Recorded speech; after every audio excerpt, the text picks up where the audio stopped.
Good morning friends, welcome back to my channel. তো আজকে দেখো সকাল সকাল রেডি হয়ে গেছি, যে শাড়ি পরে নিয়েছি, শিবরাত্রি যাব জল ঢালতে। তো সব রেডি করে নিয়েছি, এখন যাব তাড়াতাড়ি করে। মিস্টার পল নিয়ে যাবে। এখানে সব ফল দুধ সব রেডি রয়েছে, ফুল টুল সব রেখে দিয়েছি, বেলপাতা আকন্দ ফুলের মালা, তো এগুলোকে রেডি করব আর নিয়ে যাব। মালা বলছিলাম পুরো একদম ফোটা, এবারে না করি। এই যে আকন্দ ফুলের মালাটা দেখো পুরো একদম করি নেই, ফোটা ফোটা পুরো একদম। মালাটা কিন্তু ভালো পেয়েছি, এখানে মালা রয়েছে।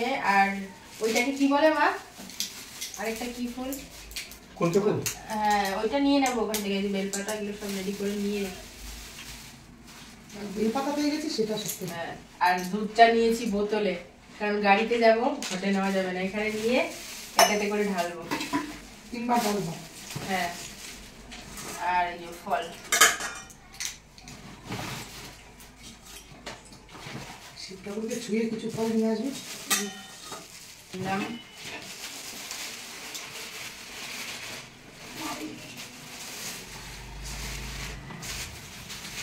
চলো ব্যাগ নিয়ে রেডি হয়ে গেছি।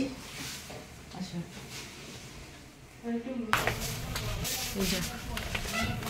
শাড়ি, হ্যাঁ হ্যাঁ ফোন নিয়েছি। এই শাড়িটা পরলাম, এটা এই 7 বছর পর শাড়িটা ভাঙলাম, সেই দেহরাদুন থেকে নেওয়া। এখন যার যে শিব মন্দিরটা না, যেখানে আমি জল ঢালতে আসবো আর কি, সেই যথাস্থানে আর কি চলে এসেছি। আর এই পরিবেশটা ভীষণ ভালো লাগে, চারপাশে একদম মাঠ খালি পরিবেশ, তো খুব শান্তি লাগে এখানে আসলে। তো সেখানেই এসছি। আর এই সময় না সেরকম কোনো লোকই ছিল না, জাস্ট মন্দিরটা পরিষ্কার করেছে, তারপরে আমি শিবের পুজো করেছি। আমরা এখানে শিবের মন্দিরে, তো এখন পুরো একদম ফাঁকা, পুরো পরিষ্কার চলছে মন্দিরটা। ঠাকুরমশাই নেই, আমি নিজেই করে নেবো ভাবছি। এই জায়গাটা পুরো একদম খালি, চারপাশটা বেশ ভালো লাগছে সকালবেলাটা একদম।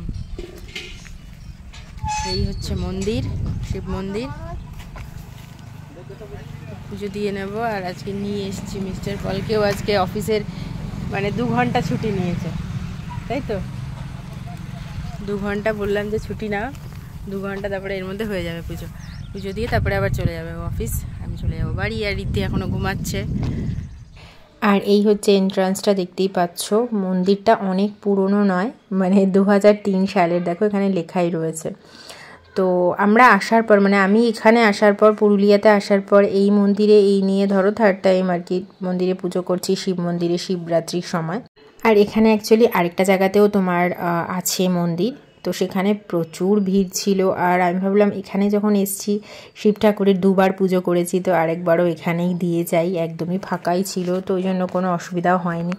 আরামসে শিব ঠাকুরকে ডেকেছি, পুজো করতে পেরেছি, তো খুব ভালো লেগেছে এবারে পুজো দিয়ে ঠাকুরকে। তো ভগবান, তো দেখো ভগবানকে আমরা পুজো করি মন্দিরে গিয়ে, মসজিদে গিয়ে, যে যেটা মানে যাকে মানে আর কি। তো সবাই কিন্তু আমরা সবার মতো করে ভগবানকে ডাকি। আর মন্দিরে আসা মানে কি, পরিবেশটা তো সেরকমভাবে তৈরি হয়ে যায়, তো সেখানে ডাকতে আরও সুবিধে হয়। আর না হলে কিন্তু ঘরে বসেও আমরা ডাকতে পারি ভগবানকে। তো এবারে ভালো লেগেছে ঠাকুরকে পুজো দিয়ে, খুব শান্তি লেগেছে।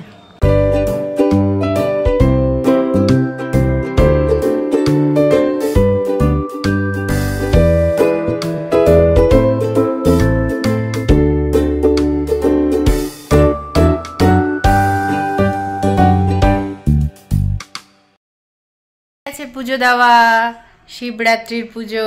আর রিদ্ধি কি করেছে বাড়িতে? দাদু এদিকে তাকাও, ও হাত দেখাও, হাই। আর ও আচ্ছা, মনা আচ্ছা ঠিক আছে, মনাও দেখিয়েছে। তো পুজো টুজো দিয়ে চলে আসলাম এখানে। আসলাম প্রায় 7 বছর পর শাড়িটা নামিয়েছি, 7 ইয়ার্স। দেহরাদুন থেকে নেওয়া হয়েছিল শাড়িটা, না কিসের যেন বাঁশের কোনো একটা পার্ট দিয়ে বানানো, বেশ সুন্দর শাড়িটা। এই আর পুজো পারপাসে কিন্তু শাড়িটা বেশ ভালো লাগছে। এই যে 1-2টো ফটোও তুলেছি ওখানে।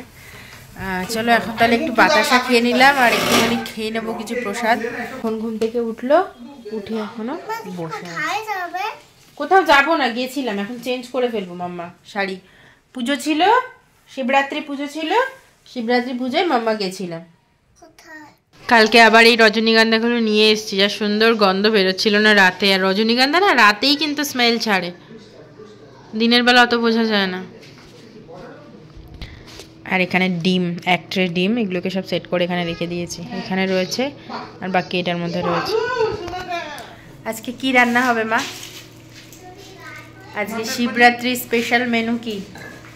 ও মটর পনির। হ্যাঁ, পনির আনা হয়েছিল কালকে, তো মাকে বললাম মা মটর দিয়ে পনির বানাও, কারণ আলু দিয়ে আর ভালো লাগছে না। দুদিন ধরে আলু মানে সবজির সাথে আলুর আইটেম খাওয়া হচ্ছে, আর আলুটা আমাদের কমই খাওয়া, অতটা ভালো লাগে না। কচুরি কি বানানো যায় দেখি। আর এই যে কুমড়ো দিয়ে হবে, কুমড়ো ডাটা ফাটা দিয়ে, এগুলো দিয়ে হবে ডাল দিয়ে, তাই তো? হ্যাঁ, মুগ ডাল দিয়ে কুমড়ো ডাটা আলু দিয়ে হবে। ডাটাগুলো মা বাড়ি থেকে নিয়ে এসেছিলো, মায়েদের গাছে হয়েছিল আর কি। দুধটা পরে নিয়েছি ওখান থেকে। ঠাকুর মশাই তো ছিল না, আমি নিজেই পুজো করেছি, নিজেই লাগিয়ে নিয়েছি আবার কি। Very good, very good. করো। আজকে রান্না হচ্ছিল মটর পনির। তো মাকে বলছিলাম পনির দিয়ে মটর দিয়ে রান্না করার জন্য। তো দেখো, প্রথমে ওই আদা রসুন পেঁয়াজ এগুলোকে একদম পেস্ট করে মশলাটাকে জাস্ট কড়াইতে একটু তেল দিয়ে ফ্রাই করে নেওয়া হয়েছে। আর তারপরে এখানে কাজু আর চারমগজ বাটা আর একটুখানি সামান্য পোস্তও দিয়েছিল মা। তো এগুলো মিক্স করে একসাথে মশলাটাকে খুব ভালো করে কষিয়ে নিতে হবে, যাতে করে কোনো কাঁচা স্মেল না থাকে। আর ব্যাস, তারপরে একটুখানি জল দিয়ে দাও। জল দিয়ে দিই কিন্তু মটরশুঁটি, আর মটরশুঁটি সিজনে কিন্তু বেশ ভালো লাগে মটরশুঁটির, এরকম মটরশুঁটি দিয়ে পনির। আর মটরশুঁটির সাথে পনিরের কিন্তু একটা ভালো কম্বিনেশান আছে, এটা কিন্তু খুব ভালো ম্যাচ করে। তো মটরশুঁটি যখন সিজন একদম শেষ হয়ে যাচ্ছে, তো এই টাইমের লাস্ট বারের জন্য খেয়ে নেওয়া যাক। তো মটরশুঁটিটাকে মশলার সাথে দিয়ে ভালো করে কষিয়ে নিতে হবে, যাতে করে মটরশুঁটিটা সফটও হয়ে যায় আর নুনও ঢোকে যায় মটরশুঁটির মধ্যে। আর তারপরে দেখো, পনিরটাকে একটু গরম জলে জাস্ট ভেজানো ছিল, আর একবারে পনিরটা মশলার সাথেই কিন্তু দিয়ে দেওয়া হয়েছে। ব্যাস, তাহলেই রেডি। আর এখানে মা একটা ডাল করছিল, মানে মুগ ডাল দিয়ে এরকম দেখো, কুমড়ো দিয়ে আর লাউ পাতা দিয়ে। এটাও খেতে কিন্তু অসাধারণ হয়। জাস্ট একটু তেলের মধ্যে কালো জিরে ফোড়ন দেবে আর কাঁচা লঙ্কা, আর তার সাথে দেখো এইরকমভাবে ডুমো ডুমো করে কাটা কুমড়ো, আর তার সাথে রয়েছে লাউ। তো লাউ দিয়ে মিক্স করে একবারে আর কি এটা হয়। আর একটুখানি ফ্রাই করে নিতে হবে, একটু ভাজা ভাজা হালকা করে নিতে হবে। তারপরে যে ডালটা আর কি, মুগ ডালটাকে না একটুখানি ভেজে নিয়েছিল শুকনো খোলা। আর তারপর মুগ ডালটাকে একটু সেদ্ধ করতে হবে, আধা সেদ্ধ হবে, খুব বেশি সেদ্ধ হয় না হয়। তো এরপর ব্যাস দেখো, একটুখানি ফ্রাই হয়ে এলে তারপরে কিন্তু ডালটাকে দিয়ে দিতে হবে। আর তারপর ব্যাস মিক্স করে নাও। এই ডালটা খেতেও কিন্তু দারুণ লাগে, আর মায়ের হাতের এই ডালটা খেতে খুব সুন্দর হয়। তো তোমরা যারা যারা ভিডিওটা দেখছো, অবশ্যই একবার এই ডালটাকে করে বানিয়ে দেখো। ডাটা দিয়ে তো অনেক রকম সবজি বানানো যায়, কিন্তু ডাল দিয়ে এভাবে বানিয়ে দেখো, খুব ভালো লাগে খেতে। ব্যাস, গরম গরম ভাত আর এইরকম ডাল, আর কি চাই, তাই না?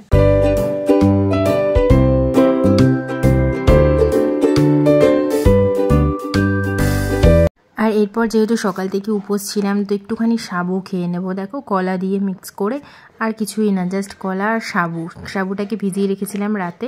তো এখন এই সাবুটা খেয়ে নেবো। আর সাবু না মোটামুটি অনেক টাইমই থাকে কিন্তু পেটে। আর এই অবধি তোমরা যারা যারা ভিডিওটা দেখতে দেখতে চলে এসছো, তো তোমাদের কেমন লাগছে ব্লগগুলো? আশা করছি ভালো লাগছে। আর কমেন্টস করো আমাকে, আর ভালো লাগলে লাইকও করে দিও, শেয়ার করতে পারো আমার চ্যানেলটাকে। আর লাঞ্চের থালিটা দেখতেই পাচ্ছ, আজকে একদম সিম্পল ছিল, বাট অসাধারণ ছিল কিন্তু টেস্টে। তো যারা যারা তোমরা ভিডিওটা দেখছো, ট্রাই করো রেসিপিগুলো, খেতে কিন্তু খুব ভালো হয়। আর মা আর বাবা খেয়ে নিচ্ছে, দেখতেই পাচ্ছ।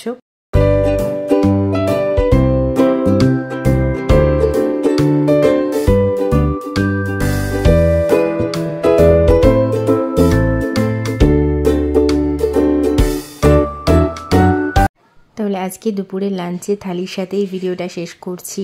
আশা করছি তোমাদের ভিডিওটা ভালো লেগেছে। আর যদি ভালো লেগে থাকে লাইক করে দিও, চ্যানেলটাকে সাবস্ক্রাইব করে আমার পাশে থেকো। আর এইভাবেই সাপোর্ট করে যেও, যাতে করে আমি চ্যানেলটাকে অনেক দূর অবধি গ্রো করাতে পারি। আর দেখা হচ্ছে চলো তোমাদের সাথে আরেকটা নতুন ভিডিওতে। ততক্ষণের জন্য খুব ভালো থেকো, টাটা, বাই।